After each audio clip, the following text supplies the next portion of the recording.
সমাজের কথা চিন্তা করে লাভ নাই ভাইয়া। সমাজ কখনো তোমার পাশে থাকবে না। সমাজ বলতে পারবে, সমাজ জ্ঞান দিবে, কখনো সঙ্গ দিবে না। 3 বেলা না খায় থাও, এই সমাজ কিন্তু দেখবে না। কিন্তু 3 বেলা ঘুরাফেরা করো, সমাজ বাসায় এসে বিচার দিবে। একটা সময় পর এই সমাজ কিন্তু থাকে না, কেউই পাশে থাকে না।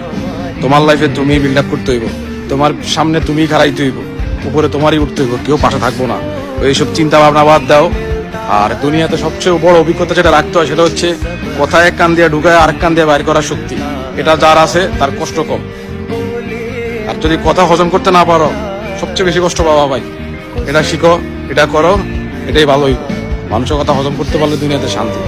যারা তোমার সামনে এখন কথা কয়, ঠিক আছে, পরবর্তী সময়ে কিন্তু ওরা তোমার সামনে কথা কইতে পারবো না।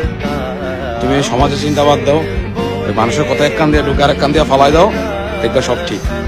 কারণ মানুষ যা দেখায় তা কখনো করে না। মানুষ যা ভালোবাসা দেখায় তা ভালোবাসে না। সবই স্বার্থ। স্বার্থ যতদিন আছে, ভালোবাসা ঠিক ততদিনই আছে। সমাজ তোমার ভালো কখনো চায় না, সমাজ ভালো দেখায়। তুমি খারাপ কিছু করলে সমাজ সবার আগে আসবে, ভালো কিছু করলে মুখ বন্ধ।